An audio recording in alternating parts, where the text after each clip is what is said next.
papunta na kami kay Papa.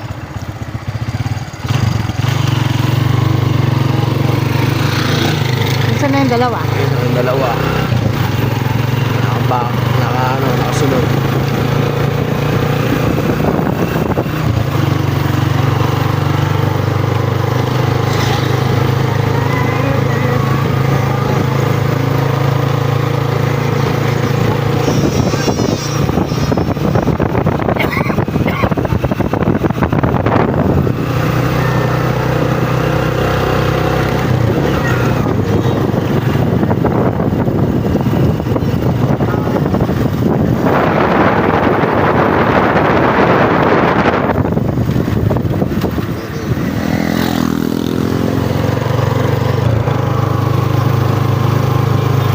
Bubblegum ko, ayaw mong nguyain.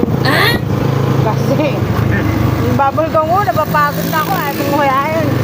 Yung langgunisan na durug-durug na, hinuya mo. Durog-durog na.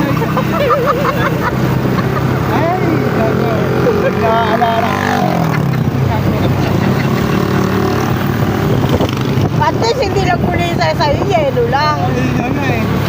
Hindi nagpapala ka maunaw pa eh. Shout out sa'yo. Alam mo na kung sino ka. Alam mo na kung sino ka. Hindi ka na namin kailangang i-mention.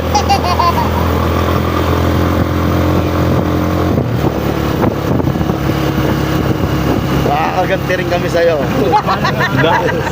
Parang araw. Dadating din yung panahon namin.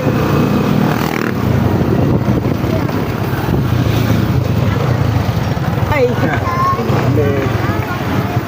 Hindi na masyadong lumaka.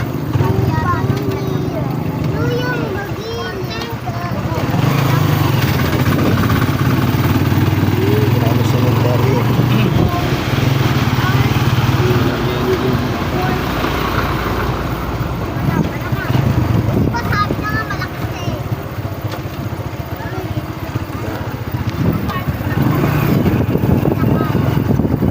Pagkala pinagpalit ng pagkain. Makain mo. Baka ma-overdose mo sa kain. Naka-vlog talaga. Sorry.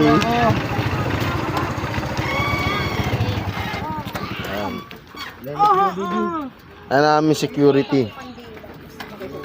Mama, kali mo ma. Sinelas mo. Lelas ka, baby. Oo nga pala, no. Ba't kasi tatlo lang binili niya eh?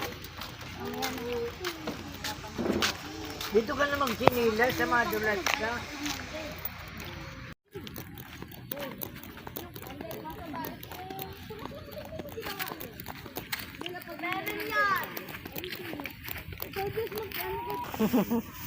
Ay! Wait lang, mag-isip pa lang. Ay, kunin ko nga yung basahan mga kunin. Kinalimutan mo sa yung picture. Ano, balikan ko? Huwag hindi na lang pa. Sira na yung style. Mahal na ng bulak-bulak.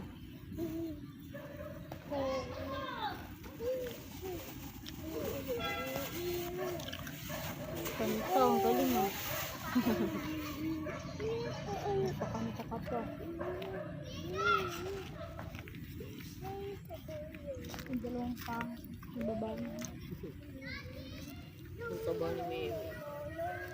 Laman niya. Tanggalin mo muna yan. May mga bagay, panahon na dapat tayong pahalagahan. Minsan kasi binabaliwala natin, hindi natin pinakikinggan, pero darating pala ang araw, pag wala ng ating mga magulang, ay maiisip natin at marirealize natin ang kanilang mga pangaral, pagmamahal at pag-aalaga sa atin. Mahirap mawala ng magulang, lalo na pag hindi kayo sanay mawalay sa isa't isa. Kaya Papsi, swerte ka kung buhay pa ang iyong mga magulang. Bigyan mong halaga, bigyan mo ng oras na maipakita mo rin kung gaano mo sila kamahal. Para pag dumating man ang araw na mawala sila, alam mo sa sarili mo na hindi ka nagkulang. Masakit man, pero masarap isipin na pag wala na sila, ay yung magagandang alaala ang nasa isip mo at nasa puso mo. Kaya hanggat buhay pa sila, Pahalagahan mo at ingatan mo. Baka ito na yung oras para bumawi sa mga pagkukulang mo at pagkakamali mo.